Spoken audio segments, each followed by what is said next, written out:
how I make catchy R&B loops and how to make them a little more interesting. I'll show you how to do it right now. Let's dive right in it. Boom, bam.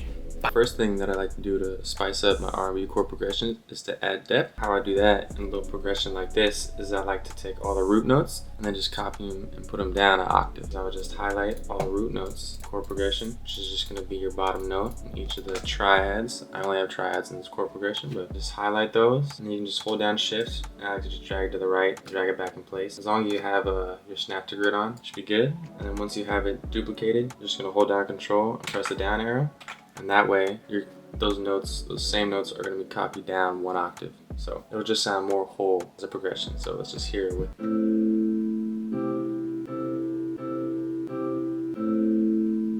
Take it out, see how it sounds. See, it just doesn't sound as full. You can go an extra step as well and bring it down again another octave.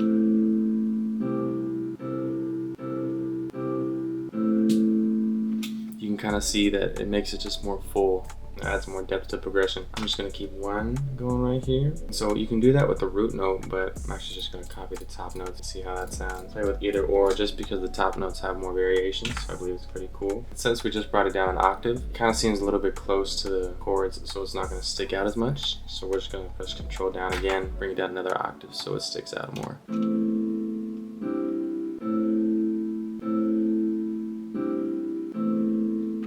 So now the second thing that I like doing with my chord progressions is I like to strum my chords. And you're just going to click Alt-S. It's going to bring up your strumizer in FL Studio. And so right here, all you need to mess with is the time knob. As you can see, the notes already kind of shifted. But with this time knob, you're just going to be able to control how aggressive the strum is. And the strum is just mimicking in real life if you were to play a piano. And just pressing the keys, sort of like if you were to go up on the scale. Say you had a triad, just pressing the keys not all at the same time. Kind of just purposely just like bring your fingers, just pressing one at a time for each note. And so it'll sound a little something like this. I'm gonna pick a speed that I like the strum to be at, maybe. Just like that. So we're just gonna hit accept, boom, and now we have our chords strummed. So the next thing that I love to do is I like to randomize my velocities. So I did this on purpose. You can see all my velocities are hitting the same. I believe that's impossible. If you play a piano, just do all the velocities the same. We're in this DAW right now, and what you want to do to randomize the velocities is you're gonna hit Control A to highlight all the notes. You're just gonna click Alt and R at the same time. You're gonna bring up your randomizer, go to this velocity knob right here, and when you play with it, turn it to the right or the left to randomize the velocities. I'm going to turn it to the right just a bit here. You don't want to go every which way like this.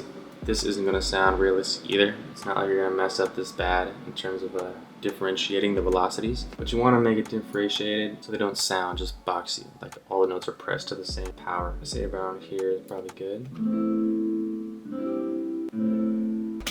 We're just going to accept this, and that's really how I like to spice up my piano chord progressions. Now in terms of making a full loop, we're just going to copy this progression right here, and I'm going to put it into this pad that I have. The only thing that I do that's different, pad progression in terms of my piano progression, is I take out the bass and then I move third note down up an octave. So I apologize, two things that I do differently, but I take out the root note, bottom note that I made to create the depth in the piano. So I take that out of the pad. And the reason why I say third note down is because there are some chords that you might create that might be a little more complex, that'll have a little more layers. I always like doing the third note down. And so in this instance, we're just gonna take this third note down, boom, that chords as well. And we're just gonna click Control up.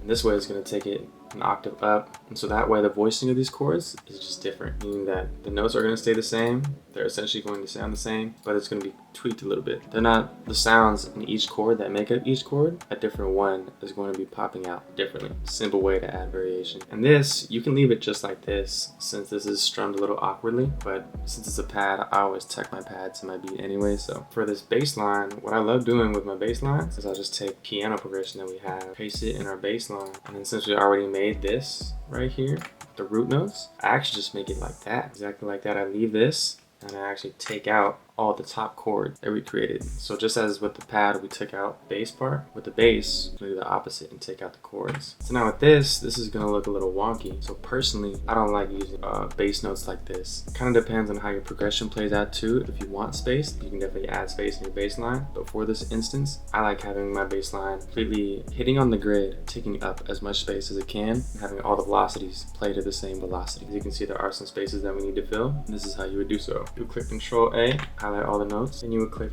Alt Q, and this is going to bring up your quantizer. It's going to snap your note to the nearest type of gridlock that you have selected. So prior to doing the quantizer, I'm just going to accept this, but prior to doing the quantizer, I'm just going to select which snap to grid that you always love doing line. So since I have highlighted line, select all these, hit Alt Q, and it's going to snap these notes to the next hit that's gonna like be lined up with the line snap to grid. So I just hit accept that, and that's gonna make all these notes hit on time on the grid. Now they're all hitting on the grid, I need to find a way to take up all this extra pockets of space right here. So what we're gonna do, since we still have all these notes highlighted, we're gonna click Alt and then L keyboard. What this does is it just takes up all these notes is gonna take up all the rest of the space on. These notes are just gonna fill the space that we were looking at, these little pockets of space. We're gonna accept that, boom. And then now with the velocities, what you can do on your keyboard, you just select all of them again. So since they're selected, we're just gonna keep it like this, but you would click Control A to select all of them. Then you're gonna hold down Control and scroll up with your mouse pad. Since all these notes are selected, we don't have to select them again, but if you would have to reselect them again, just hit Control A. And then now you're just gonna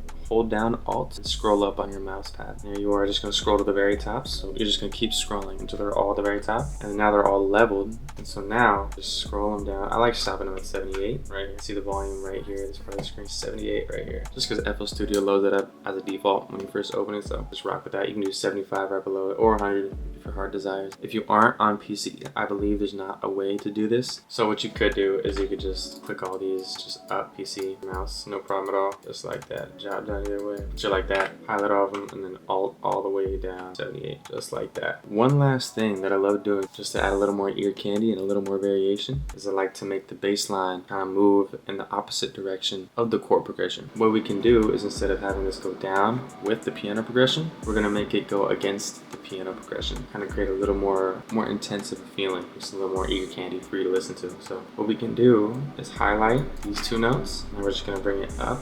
You can just hold shift and then go up to this next light note right here. Since I know that this right here to go down, we didn't skip one note, so we're not gonna skip a note going up. Boom.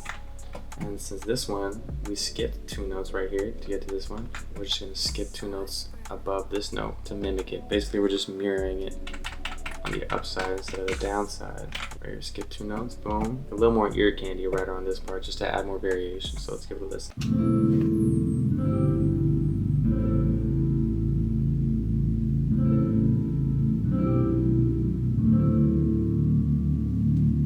Just adds more ear candy, and I absolutely love it. So just as a little recap, I feel like as long as you folks make sure you copy that root note, bring it down an octave, make it sound a little more full, and just make sure that you strum your chords. Just make sure that the velocities are also randomized, and then you're just gonna take that pattern, copy it into your pad. That's what I love to do second off. And so when I copy it into my pad, just take out that root note, so it's just the chords, and then I bring the third note down of each chord, whatever that note may be, bring it up an octave, just so that the voicing of those chords are different, just to, again, add some ear candy to the whole loop. And then I take that piano progression, copy it into my bass, and I take out the chords and just leave the bass line. And with that bass line, I love making sure that they all hit on the grid, and while they're all highlighted, click that Alt-L to make sure they take up all the space as possible, so there is no empty gaps. And then what you want to do is, on PC, you can just go ahead and take all those velocities up, just by like holding down Alt and scrolling up. On a laptop, just try and drag them all those velocities to the very top. And then you can scroll them all down to whatever velocity you desire, so they're all at that same velocity. Just sounds more consistent, more congruent, just hits the ear better, in my opinion. But yeah, after that, whenever you have some motion of like a chord going up in the scale or down, you can go ahead and play around with the bass line and do the opposite. So however you want to do it, maybe each time it's going up or down, or you can do like every other one, whichever one you prefer. Just more ear candy, you know, if the bass is going against the progression, just creates this little tension. But yeah, I hope you folks learned something from this video. Hopefully you can implement some of these things you learn in the next little loop making session. But if folks like this video, please subscribe to this channel. I'll be uploading videos like this pretty often. I appreciate you guys for rocking with me in this video again. See you on the next one. Deuces.